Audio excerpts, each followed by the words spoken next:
बिस्मिल्लाहिर्रहमानिर्रहीम।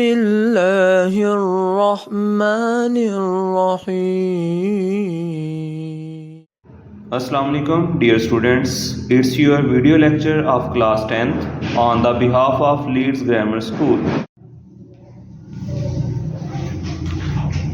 जी स्टूडेंट्स, इसमें हमारे पास एक्सरसाइज है 2.8 से हमारा क्वेश्चन नंबर है 9। क्वेश्चन नंबर 9 की स्टेटमेंट है फाइंड टू इंटीजर्स। आपने दो इंटीजर्स फाइंड करने हैं। तो क्वेश्चन में हमने लेट कर लिया let x and y are two integers.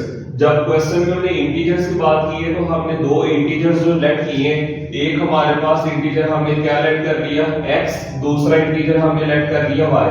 अब हमारे पास फाइंड टू इंटीजर्स की बात हो गई। अब इसमें उन्होंने कंडीशन हमने जो बनानी है, उन्होंने कहा ये जो दो इंटीजर्स है जो आपने लेट किए इनका क्या है आपस में डिफरेंस। डिफरेंस का मतलब क्या होगा माइनस। तो हमारे पास जो फर्स्ट इक्वेशन बनेगी, दोनों इंटीजर्स को हमने आपस में क्या करना है, डिफरेंस का मतलब माइनस। हमने दोनों इंटीजर्स को माइनस किया, इस का मतलब हमारे पास क्या हो गया इक्वल, और इसके बाद क्या आ गया 4। तो हमारी फर्स्ट इक्वेशन बनी x - y = 4। अब उसके बाद एंड whose स्क्वायर, ये जो हमने दो इंटीजर्स लेट किए हैं इनका हम आपने क्या लेना है, स्क्वायर लेना है। यहाँ पे दो इंटीजर्स हमारे पास x और क्या है y, दोनों इंटीजर्स के स्क्वायर आ गया। आगे डिफर का मतलब दोनों के दरमियान में साइन कौन सा होगा माइनस, by 72 = 72। ये हमारे पास इक्वेशन नंबर 2 आ गई। अब यहां से हमने फाइंड किसको करना है, इंटीजर्स को फाइंड करना है। अब यहां से इक्वेशन 1 से हम x की वैल्यू बना लेंगे, माइनस y किस में चेंज हो जाएगा प्लस y में। ये हमारे पास इक्वेशन बन गई x = 4 + y। इस इक्वेशन को हमने पुट करना है इक्वेशन नंबर 2 में, जहां पे हमारे पास x है, x की जगह पे हम वैल्यू को पुट कर देंगे 4 + y, और क्योंकि x पे स्क्वायर है इसके बाहर स्क्वायर आ गया। इसका कंप्लीट फॉर्मूला ओपन करेंगे a² + 2ab + b², जो -y² है ये हमारे पास एज इट आ गया। यहाँ पे 4 का स्क्वायर 16 + 8y + y² -y² ये आपस में कैंसिल हो गए, +16 यहाँ पे आके -16 56 आ गया। हमें y चाहिए, 8 मल्टीप्लाई हो रहा है, 8 यहाँ पे आके डिवाइड हो जाएगा, y का आंसर यहाँ पे आ गया 7। अभी हमारे पास एक इंटीजर का आंसर आ गया है, सेकंड इंटीजर का आंसर चाहिए। हम इसको पुट कर लेंगे इक्वेशन नंबर 1 में, जहां पे y है वहां पे हम पुट कर देंगे 7 -7, वहां पे जाके क्या हो जाएगा +7। तो हमारे पास दूसरे इंटीजर का आंसर कितना आ गया 11। नीचे हम लिख देंगे सो 11 and 7 are two इंटीजर्स। तो स्टूडेंट्स यहाँ पे हमारे पास क्वेश्चन नंबर 9, क्वेश्चन नंबर 8 और क्वेश्चन नंबर 7, ये तीनों क्वेश्चंस हमारे एक जैसे हैं।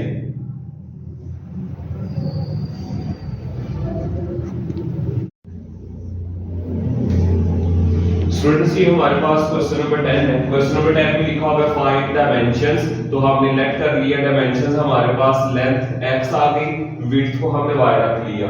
ये डायमेंशंस किसकी हैं, रेक्टेंगल शेप की हैं। whose पेरीमीटर, यहाँ पे वर्ड आया पेरीमीटर।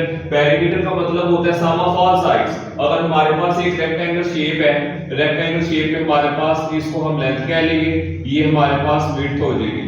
तो हमने लेंथ को x डिनोट किया हुआ है, विड्थ को y।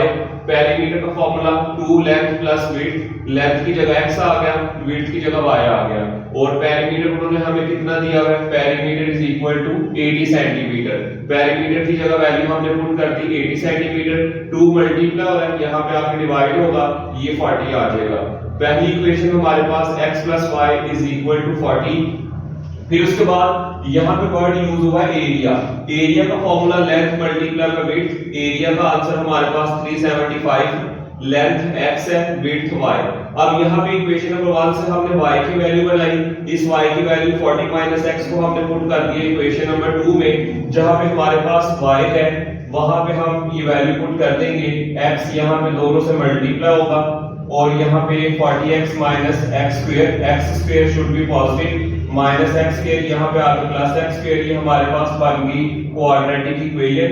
यहाँ पे हम इसके फैक्टर्स लगाएंगे, -25 -15, यहाँ से हमारे पास x के दो आंसर आ जाएंगे 25, 15। x के हमारे पास दोनों आंसर्स आ चुके हैं, y के आंसर्स लाने के लिए हम इन दोनों वैल्यूज को इक्वेशन नंबर 1 में पुट कर देंगे। x + y = 40, यहाँ पे x की वैल्यू पुट करेंगे, y का आंसर आ जाएगा। दूसरी वैल्यू x की पुट करेंगे, y के दो आंसर्स आ जाएंगे।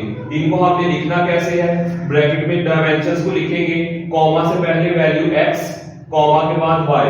तो हमारे पास यहाँ पे जो डायमेंशंस होंगी 25, 15 एंड 15, 25। तो स्टूडेंट्स ये हमारा क्वेश्चन नंबर 10 कंप्लीट हो गया।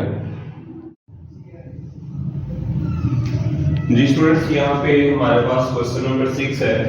क्वेश्चन नंबर 6 में हमारे पास है sum of square of two digits is 65। यहाँ पे बात हो रही है डिजिट्स की। तो स्टूडेंट्स हमने एक आइडिया अगली क्लासेस में पढ़ा हुआ है। अगली क्लासेस में अगर हमारे पास कोई नंबर है 6, 7, 5, आपको पता है इसको हम फर्स्ट नंबर को यूनिट प्लेस कहते हैं, ये हमारे पास टेंथ प्लेस है, ये हमारे पास 100 प्लेस है। तो यहाँ पे हम क्या करेंगे, हम यहाँ पे यूनिट प्लेस में किस नंबर को लेट कर लिया, x को, टेंथ प्लेस, क्योंकि हमारे पास फर्स्ट नंबर जो होता है वो यूनिट प्लेस पे होता है, सेकंड नंबर जो है वो टेंथ प्लेस पे होता है। तो यहाँ पे हमने लेट कर लिया यूनिट प्लेस में नंबर x को और टेंथ प्लेस नंबर में y को, क्योंकि यूनिट और टेन, यहाँ पे हमारे पास यूनिट और टेन मिलके जो है वो क्या बनता है, डिजिट बनता है। कोई भी हमारे पास जो डिजिट है, डिजिट में दोनों चीजें काउंट होंगी, यूनिट भी टेंस भी। जो यूनिट है उसको हमने x से डिनोट कर दिया, जो टेंथ प्लेस है उसको हमने y से डिनोट कर दिया। अब यहाँ पे उन्होंने कहा था sum of square, sum of square लेना है किसका, डिजिट का, और वो किसके इक्वल होगा, 65 के। तो हमारे पास जो नंबर्स है x और y, इनका आपने क्या करना है, सम, तो सम आ गया, इन पे क्या लेना है, स्क्वायर, तो स्क्वायर आ गया, x² + y² = 65। ये हमारे पास इक्वेशन नंबर 1 आ गई। अब हमने जो सेकंड इक्वेशन बनानी है, यहाँ पे हम लिखेंगे अकॉर्डिंग टू गिवन कंडीशन। अब गिवन कंडीशन हमें ये बता रही है, यहाँ पे वर्ड एक आया है नंबर। जो नंबर है हमारा वो कैसे बनेगा, नंबर में हमारे पास दो चीजें आती हैं। नंबर में हमारे पास यूनिट आता है, यूनिट जो है वो हम किसको डिनोट कर रहे हैं, यूनिट हम डिनोट कर रहे हैं x को, और ये हमारे पास कौन सी प्लेस है, 10 प्लेस है। 10 प्लेस का मतलब हम इसके साथ 10 लगा लेंगे, और जो दूसरी 10 प्लेस है उसको हमने किससे डिनोट किया है, y से। तो हमारे पास जो पूरा नंबर है उसमें 10y और साथ क्या आ जाएगा, x आ जाएगा। तो यहाँ पे जो नंबर आ रहा है, इस नंबर की वजह से हम यहाँ पे लगा लेंगे 10y + x। उसके बाद इज आ गया, इज का मतलब हमारे पास इक्वल आ गया। उसके बाद 9, तो ये हमने 9 लिख लिया, टाइम्स का मतलब मल्टीप्लाई, आगे सम ऑफ डिजिट्स x + y।